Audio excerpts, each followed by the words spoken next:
welcome to Healthy Minds. I'm LaShawn McCautry. And I'm Ren Moody. And today we're going to be talking about the challenges of parenting. Oh, very difficult topic.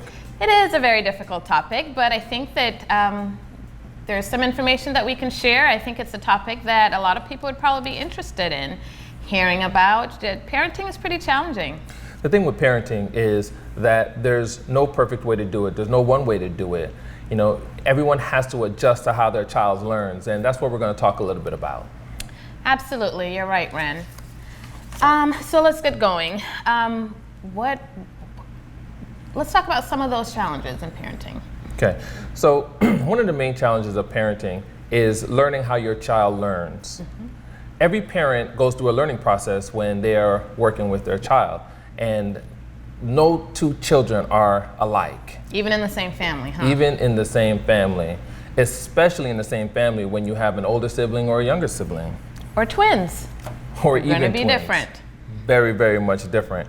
So, you know, there's a law of effect is what we call it. It says rewards has more influence on behavior than either failure or even punishment.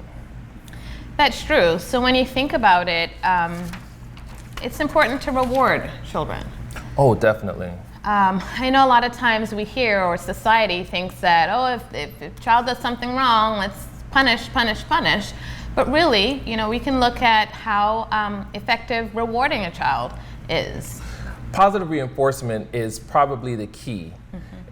It's easy to punish children, but when a parent uses their skills and their tools to reward behavior, it actually does the opposite effect, so that kids respond better, because that's what we really want. We really want to motivate kids. We don't want to punish and to take away their enthusiasm or their drive. We want to encourage behavior. And by doing positive reinforcement, we encourage the behavior that we want and not necessarily encourage the negative behavior we don't want. That's true. I see parenting as you're teaching, you're coaching.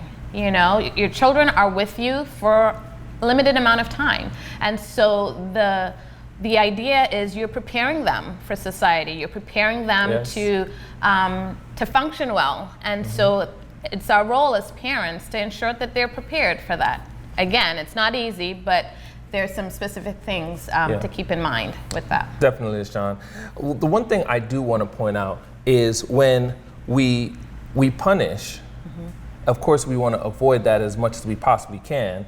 But the thing about punishing children is how it douses their enthusiasm. So someone who may not necessarily be encouraged by, let's say, corporal punishment. You don't learn by corporal punishment or yelling real loud. As parents, we have to figure out a different way to interact and engage with our children. That's right. It takes skills. That's why they offer parenting classes and things like that, because it requires skills. It requires patience. It's easy, like you said, to yell or to throw something at a kid to get their attention. That doesn't really require any skill, right? Definitely. So yeah, it is about learning how to go about getting your child to change a particular behavior that they're engaging in. I was reading and saw online about the difference between discipline and punishment. Of course, we use it interchangeably, but really discipline is, teaching. It is. Teaching, whereas punishment, like you said, it's just very negative, and it's getting a child to stop a behavior, but in a negative manner.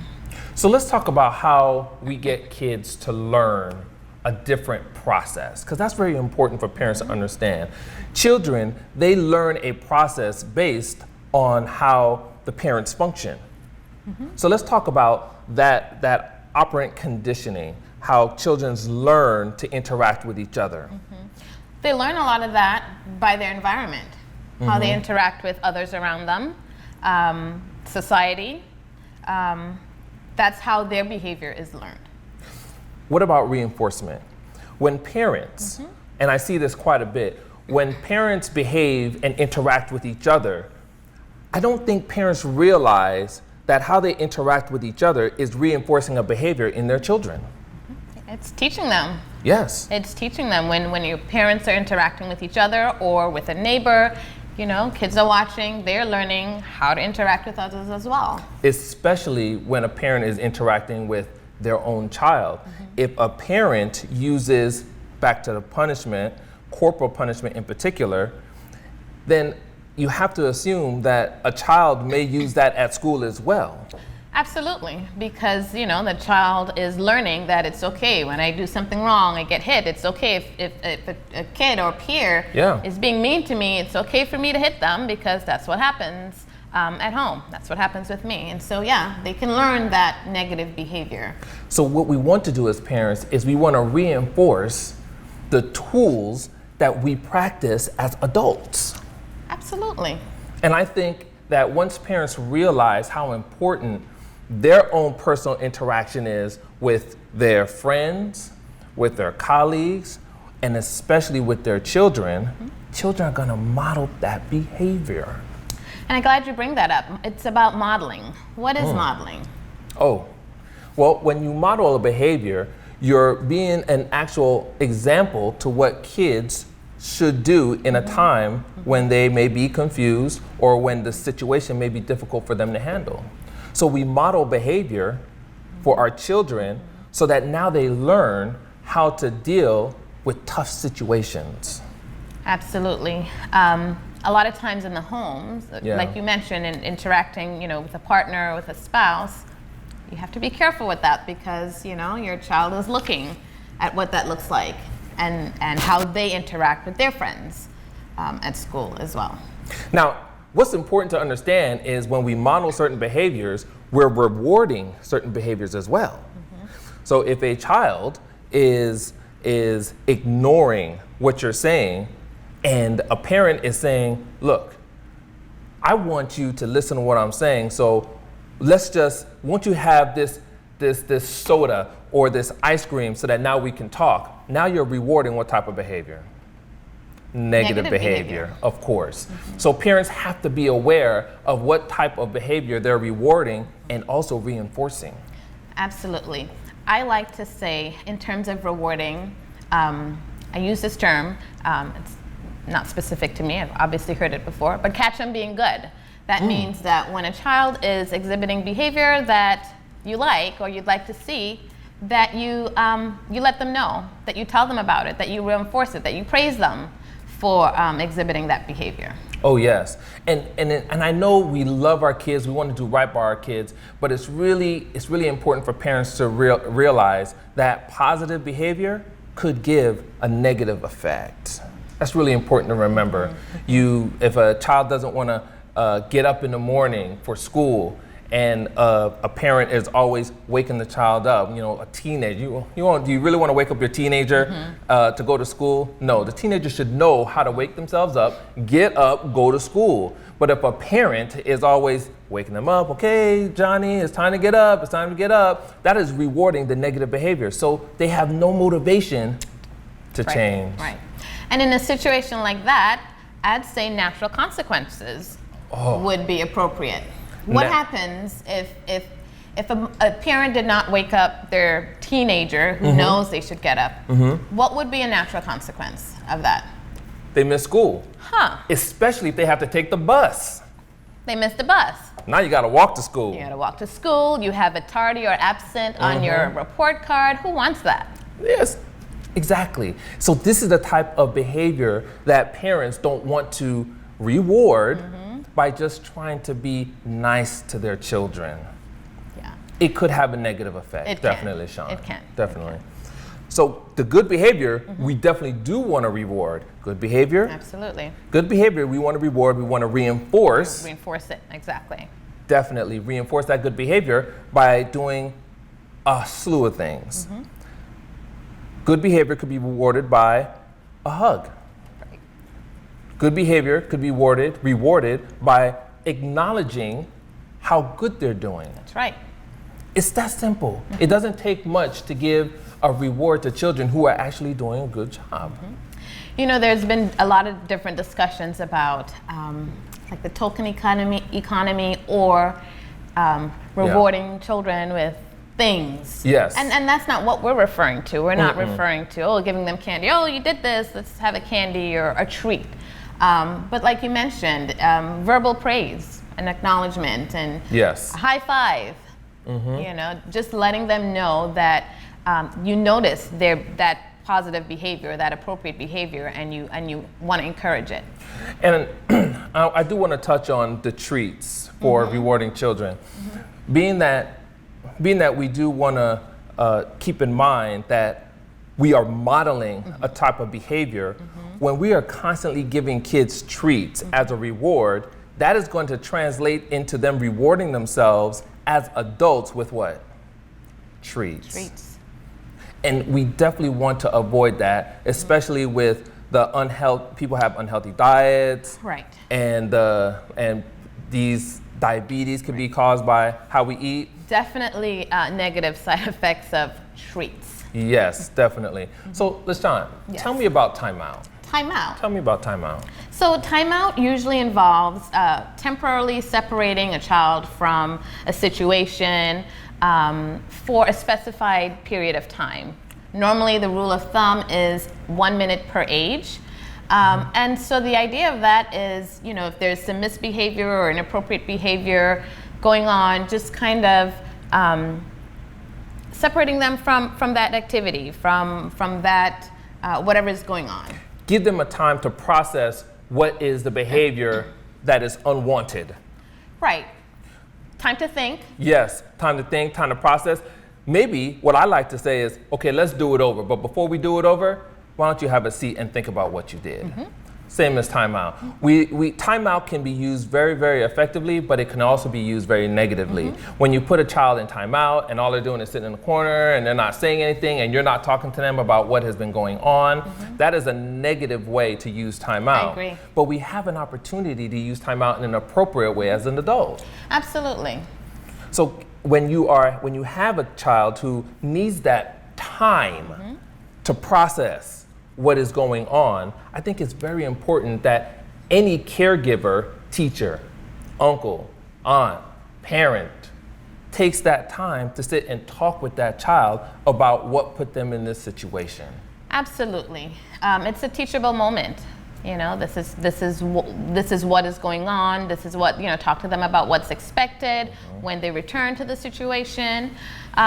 The other thing that I don't like with timeout is when caregivers use it as something that's embarrassing. So if you're in a group of people and you know, a child is singled out or embarrassed, I don't think that that's effective. Very punitive. Right. So you don't want it to be that way, but just a teachable moment, you know, time to take a break, think about, talk about what took place, what led to that happen, and how things can be better.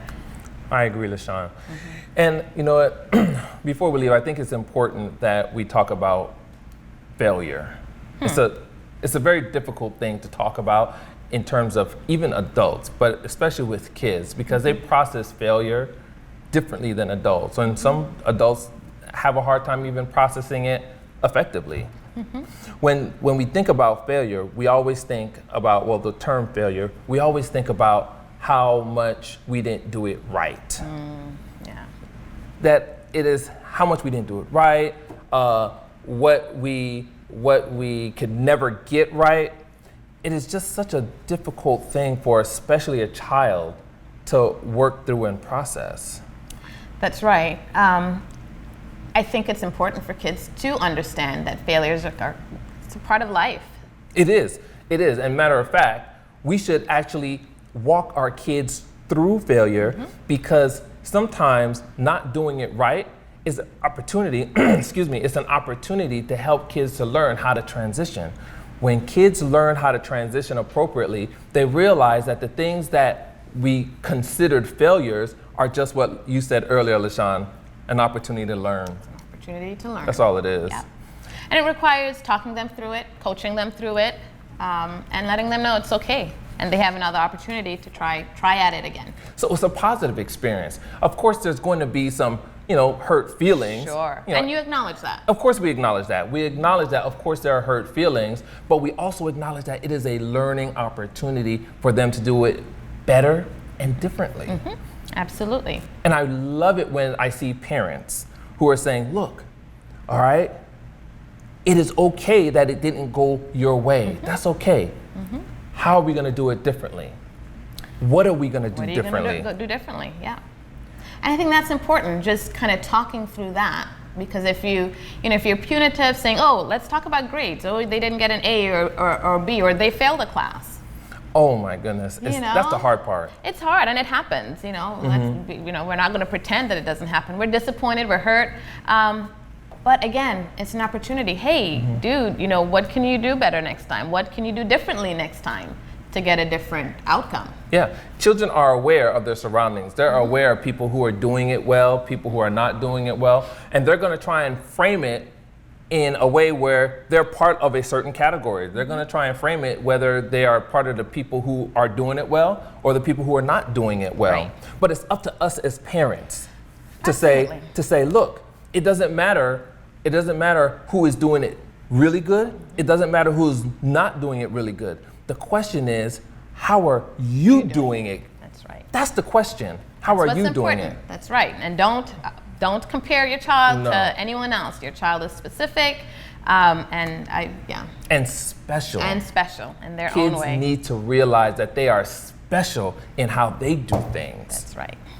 And before we end, LaShawn, I'll tell you this. What I love about parenting classes the most is that we teach parents that even though the situation may be unique, there's one thing that they have to remember over and over and over again, over and over again. It is extremely important to remember that your kids are watching you and the surroundings and the environment that you create for your children. That's right. That environment helps create safety for our kids. Yeah, which is very important. Very, very important. Yeah. Well, we talked quite a bit here about parenting, and so we hope that you've gained some insight into some of the challenges. There's no right or wrong way, but if you're a person who's struggling with parenting a particular age or age group, reach out to parenting classes, reach out to counseling services, because there are some great ones there that would provide the skills that you need. Definitely. Thank you so much. Thank you.